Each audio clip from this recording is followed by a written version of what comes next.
so many people won't be able to come against him and tear him down, and he won't have to feel so frustrated, and he won't be outside away from us looking for peace of mind with women of other nationalities, because we actually want our own black man. We need him back in our homes, and we want to have one. We're just living in a culture where they're trying to convince us that not only do we not need a man, but there's some other options to having one, and those options mainly are celibacy or lesbianism. There's an old saying that says, charity begins at home and spreads abroad, and Absolutely. in your book you say that we are not bringing up our daughters and our sons in a correct manner to respect their fathers. No, we're not.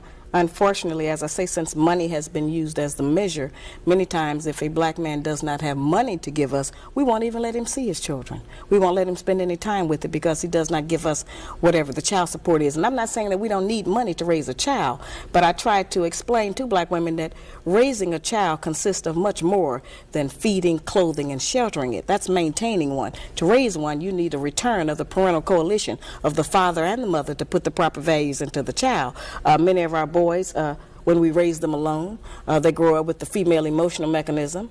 They are suspicious, they are doubtful, they're disrespectful of womanhood, they are bitchy, they can't make a decision. And many of our girls who grow up in a home where there's no man present, they go out into the world and try to mate. They don't have any idea how to live with a man day to day, how to prepare a proper meal, how to be a mother, how to just be in love in the home. Most of what our people and our children especially have learned about how you have a relationship, they learned off of television. And television doesn't represent our needs. And so a lot of the confusion has come, from outside agencies that we have not recognized just how detrimental it has been to us as a people. Can I play devil's advocate for just a moment? Well, I wish you wouldn't, but I know you must. Go on. What if I am a good wife, his home is clean, his kids are fed, I'm making sure they're well educated, I help them with their homework, I'm a good lover in bed, I help him with the finances, and I say, look at that, he still took a walk.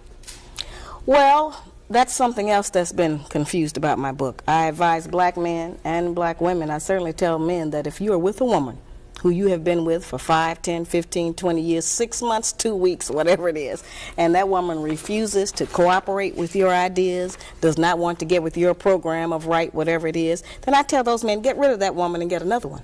And I tell black women the same thing. If you are with a man that you cannot be in agreement with, then get rid of him and get with a man that you can be in agreement with. If the man you're with is not treating you the way that you want him to, and you feel that you have put in enough time to demonstrate your commitment and your sincerity of efforts to try to make the relationship work, I don't tell people to just stay in that relationship. I'm trying to teach us that we waste a lot of time being angry with each other and being dissatisfied in relationships.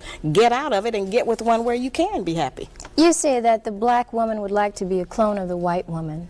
Many of us, yes. That's unfortunate. How do you see that? Well, that's something that was almost accidental, I'd have to say. See, the white woman has been the only mentor that we have had of a female. We've seen her every day of our life on television, every magazine, every newspaper, every commercial. It's just been her face, her body, her image, whatever it has been in front of us. And so today we have the results of that. We have black women who are trying to dye their hair blonde, who are wearing blue and green contacts in their eyes, who wear tons and tons of layers of makeup, who have changed their voice, who have hair weaves so they can have flowing long hair blowing in the wind, like Brooke Shields or somebody, And so that's been an accident. And as a result of us doing that, we have also adopted the women's liberation movement goals of wanting to be liberated from the man and have some kind of pseudo-equality, when while that may be true of the white woman and her plight with the white man, that's not really the black woman's business, because we haven't been under the control of the black man for over 500 years. So what do we have to be liberated from him from? Is there something wrong with trying to make yourself look better or more appealing? Well, it depends on what standard you're using as being the goal of looking better. If we think to look better is to put on a ton of makeup and have blue eyes, then there's something wrong with that. But if we think that to look better is to certainly get a better spirit in our heart and to work every day to become a better wife, a better mother, better friend, better sister, then those values and attributes alone will make us more beautiful than we are now. How do you feel about the fact that many people accuse you of wanting to see the black woman at a point of submission? Is that where you want to see a black woman in the 1990s? Well, it depends on how you define submission. Those words have a tendency to have a negative connotation for us because of how they were used against us during slavery and what we connect them to. But actually, the kind of submission that I'm referring to just means cooperation and agreement. I don't think that anybody could say that I represent a woman who is subjugated in any kind of way. I don't think that anybody could say that my personality sounds like some man has me somewhere crawling around on the ground or walking 10 paces behind him. So I'm not representing that. I'm representing strength. I'm saying that we have a lot of power. We have power to make heaven and hell for our men. And I'm saying, let's try making heaven. Let's try to build him up. If a man has his woman behind him, he will believe he can do anything. And all we need to do is to get our men to believe that they can do anything. And he'll be able to, do much better than he's doing now and come out of the pitiful condition he's in. As I said, I'm not exonerating him. I'm just saying that all of that strength that we have, let's use it in a more positive way instead of just going for self. Nobody told us that all of that being my own person and I'm independent would lead to separation and loneliness. But that's what we had to trade for that. In order to have certain kinds of success, we had to give up the man because we can't find a man who will compete with us on that level. As I said, we say he can't handle us or he's intimidated by the fact I make more money than him. I think that by judging our men on how much money he makes, we have lost a lot of good men. Because as black women, if we decide that all of us are going to just determine whether or not we're going to have a man based on how much money he makes, then none of us have no man. Because most black men don't have no money. There are many men not a lot of money. There are many men out there who don't want a woman. That's absolutely true. Who is not gainfully employed. That's just true. Works both ways. And one of the things that I have always explained about that, Raven, is that for my lectures, which I do all over the country so I can give black people some ease and take some of the hysteria out of our communities that the book seems to have caused, I have security guards, not because of black women. We're going to do just what we do. We're going to fuss and we're going to cuss or do a little something, But I have it because of black men. Because the black man's guide to understand the black woman puts the black man on point. And it reminds him what he has allowed to happen to his woman and his family. Many black men become intimidated. They don't want to take responsibility for their women. They don't want the challenge. They don't want to be put on point. So they become overwhelmed. And it's them that go off. That's why I have security. Because most men know that this book puts the black man on point. It just talks about what slavery has done to the black woman, but it's really telling him what he has allowed to happen. Let's go back to the book for just a moment. According to you, there are 3 types of black women. Yeah, they overlap a little bit. Can you define that just very briefly for us? Well, we have, I kind of number them, I think, as 1, 2, and 3, and I would call them lower class, middle level, and so-called upper class, and we certainly have to acknowledge that we have those levels in our society. We see them every day. That is not a put down to recognize that we have a lower class woman who perhaps lives on the street, who is an alcoholic, a bum, who is outdoors, who is subject to abject poverty as because of a lack of education and proper training and personal hygiene and other kinds of information. She exists, and we need to reach her and try to raise her up differently because many of these women have children, and we have to be responsible for them. We have the mid-class women who are the number 2s, and they're kind of average. They try to do better than the lower level. And then, of course, we have the number 3 class, which is the so-called successful, black woman who is tripping about the fact that she generally has a big job and a credit card or something, But don't you want to see black women accomplish something? Yes, I absolutely do. But if we can't accomplish saving our race, then we have not made an accomplishment. We are looking at our man become endangered. He's already endangered. Over 60% of us are single, widowed, separated, or divorced as of last year. And so we're not together. And there is one monolith in the black community, Raven. If we don't reproduce children, then our nation, our race is going to die out here. And so we sometimes tend to look at black men and say, yeah, they're in this bad condition, and we act like they're going to die out and we're going to live on. But that's not the way it's going to go. If the black man dies, all of us are going to die because he actually is the backbone of our nation.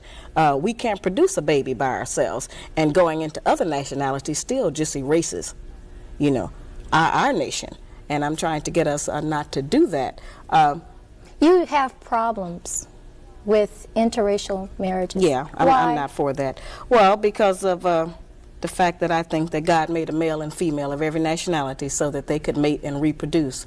And I think in our particular case, a lot of us try to run to what I call race denial by trying to marry into other nationalities to try to get away from our own heritage. Many black women do that, and certainly many black men do that. So I'm trying to get them to get back together and stop trying to marry and go into other races and infiltrate them with some of the nonsense that we bring as a result of our sad slavery history. What if a woman says to you, well, I was alone, and he came to me at a very vulnerable point in my life, whether he's Hispanic or from the Middle East, or he's Caucasian, white, and Caucasian, doesn't matter. And she just says, he came to me at a very vulnerable point in my life, Scheherazade, and he's good to me, and he takes care of me. It's not necessary for people to confess to me. I tell people all the time, I'm not taking a poll. This book is about self-examination and personal development. And if after reading this book, she thinks that she is still in the right place, then I don't have any control over that. I'm not out here as a judge. As I said, I haven't set myself up to say I'm the perfect black woman. Everyone should be about me. I have the same problems that all the rest of y'all got. I'm just trying to work with it, and this book is so brutally honest. We've never had anybody just straight talk to us about our personal problems, what happens inside the black home after the door is closed. And we have had a tendency to think that it's some kind of secret, that nobody recognizes, that we don't get along. And we tend to think that somebody is going to pick this book up from some other nationality and think that all black women are like the women that I describe in this book. That's totally impossible, because the things that I describe are visible and they're audible. You can see them or you can hear them. So nobody's going to mistakenly think you do these things if they don't see them or hear them coming out of your mouth or out of your actions. You know, so there's no danger of people thinking that all of us do this. Scheherazade, there are a lot of women out there who think, you don't like us, you don't like black women. Oh, yes, I do. I love black women. I'm a black woman myself, and I got 5 daughters and 4 sisters, so that would, you know, be ridiculous of anybody to assume that. As I said, we have just never had anybody challenge us on our behavior. We've never had anybody to say, well, let's look at what we do. We know what he does, and he's wrong in a lot of what he does. But his wrongness, his guilt, does not ensure our innocence. We have a share in the problems that we have in the black community. And just because we are dressed up and have a job does not mean that we don't practice some aberrant behaviors that end up infecting our homes and breaking up our relationships with our men and helping to hold him down. That's all I'm saying, so everyone can look at themselves. Every man can look at his own woman. You know, this book has brought a lot of people together. This book has reunited a lot of couples who now understand what happened in their relationship. It's required reading in 15 historically black colleges and 10 white colleges. Everyone must study what slavery did to the black woman. We have never looked at it as an independent study. May I ask you, on what do you base your information? Just research. Being a black woman myself, living here in the country, and I interviewed over 3,000 people. I interviewed 379 black men who were married to or dating white women, over 100 black women who were married to or dating white men, and a little over 2,000 black men and